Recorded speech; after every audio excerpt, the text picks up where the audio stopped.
Hello, my absolutely beautiful Cancerian friends, and welcome to your horoscope for August of 2022. We're Cancer this month. First of all, we've got a couple signatures that are going to come up for us this month, and they remind us to look back at very specific dates of patterns and interactions in 2022 for us to be working on. So I'm very excited to talk about those. But also, we've got Mars moving into the energy of Gemini, where we are going to experience this for not just the few weeks, 5-6 weeks we see Mars in a particular sign, but for 7 months. 7 months. That means there is something to work on and to rework on in this particular area. And when you are done mining this area, Cancer, you are going to get gold. Now, the other thing I want to say, Cancerians, depending on where you're at in your life, your world, your evolutionary scale, some of what goes down this month may be some real changes to your thinking. If you have been in a pattern, especially a pattern for a few years,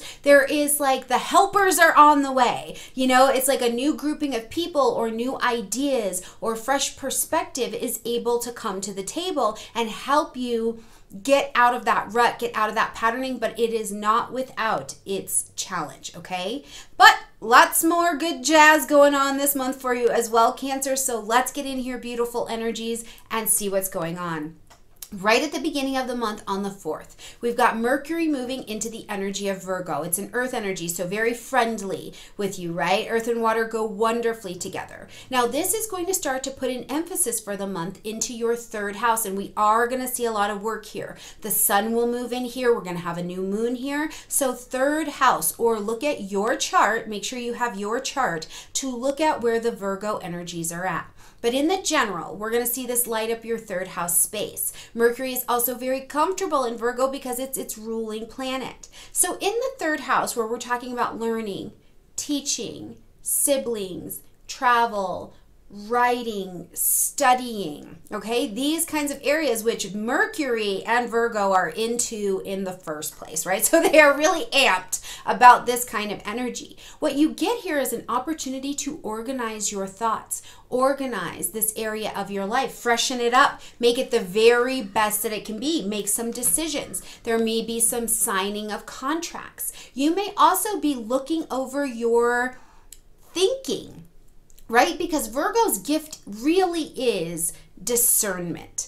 Discernment, what is actually needed. So in a class that you're teaching, in a class that you're taking, in your thinking and ideas that have guided you for a while, do you need to go back to beginner status and let someone teach you, right? Have that beautiful green beginner's mind to learn something in a way that you never have before. Is it time to buy or sell that house, that car, that contract, whatever it is? Now, the other thing I want you to keep in mind is that Mercury is going to enter into its pre-retrograde shadow energy this month at 24 degrees of Virgo. So around the 20th, we're going to really start to pay attention what Mercury and Virgo brings to the table, because even though the Mercury retrograde is going to happen in Libra in September, it's going to back up to this 24 degrees of Virgo. So we know we'll be working on that as well. On the 11th, busy day, we've got Venus coming into the energy of Libra, or Leo, and this is wonderful because it lights up your 2nd house space. Venus in the 2nd house is wonderfully attractive. Venus is attracting energy anyways, but comfortable in that 2nd house vibration. Now, in the energy of Leo, this is big.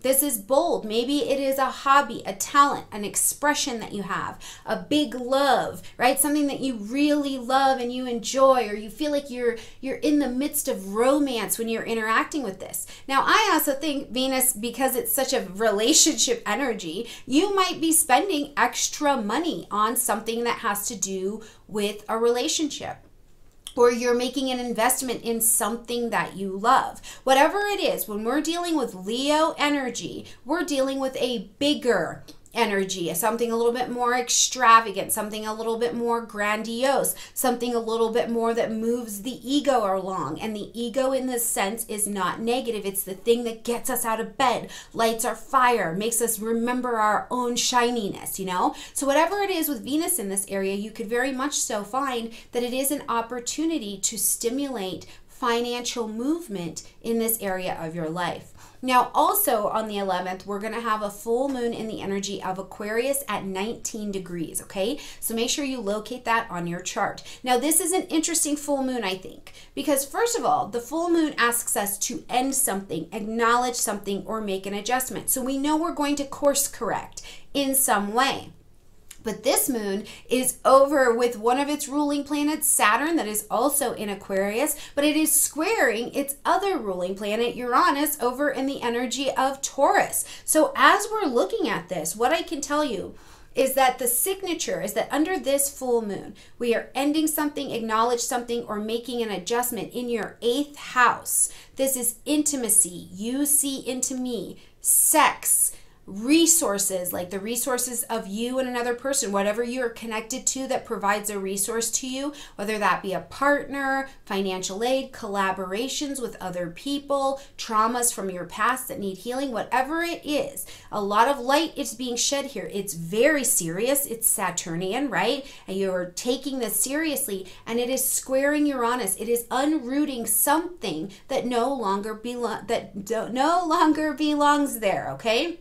So one of the things I think of is, in terms of your income, or maybe you have passive income, or you have other streams of financial wellness, something could for sure be coming out, right? It's like this doesn't belong here, or it doesn't belong this way, or you have to send in paperwork for it to recertify or something like that around this energy. A spouse or a partner could have a change in their financial direction. But the bigger thing that kind of came to mind for me is that I think moons in the 8th house show us what needs to be detoxed out of our lives, right? Is there a hurt? Is there a trauma? Is there an old fear? I would think, have you been eating things, Cancer? Have you been putting things into your body that are actually taking away things in your life that you would like to have? Are you eating too much? That's taking away joy. Are you drinking too much? That's taking away work, right? Like what's happening in your physical space, your mental space, your spiritual space that needs a detoxing because it's actually preventing you from moving forward. Saturn is here to level you up. It is preparing to take you to the next space of maturity, expertise, right? It is a leveling up. But squaring that Uranian energy, it is taking a little bit of an earthquake to get you out of this fixed energy that's been happening. Now, depending on where you're at in your evolution with this particular moon, it could also be that it is breaking you out of old fears, and now you're able to more easily welcome in abundance and resource and ease and pleasure into this area of your life. Welcome in these collaborations. Finish up that freaking trust and estate sale. Have a little sex. You know what I mean? Like whatever it is, you'll know depending on your experience and how it expresses itself, okay?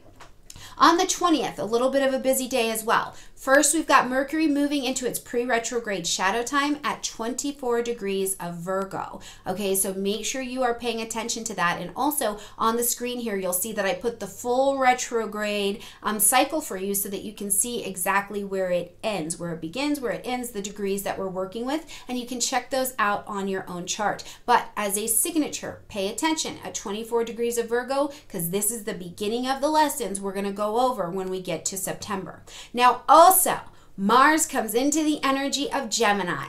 For you, Cancer, this again lights up this 12th house space. Now, first and foremost, let me say, Mars in Gemini is busy with strategy, right? It's my strategy. It's what I'm thinking. It's who I'm talking to, who I'm networking with. I'm curious about something, and I have a desire to know a little bit more about that. Mars is also Mars. It's conflict, right? So if there is something that I've been thinking, doing, hiding, if there's a sickness, an illness, an addiction that's been going on, I've been spiritually sick in some way, Mars can bring conflict to the mind. Gemini, it can bring conflict into our networking and social spheres, and that conflict gets us moving in a different direction. Now, the other portion about curious Mars and Gemini that I love is that if you are a researcher, if you do cold cases, if you are a soldier and you're going on a mission, Mars is actually, you can use it as steady focus towards the strategy. If you are creating spiritual content, retreats, any of these things, taking care of the elderly, babies, specialized populations, Mars gives you a boost of energy in this 12th house to help you. But just keep in mind, these are the hidden things that are going on. Something about them is a little bit more quiet or more institutionalized or out of the daily space of just being completely visible, okay?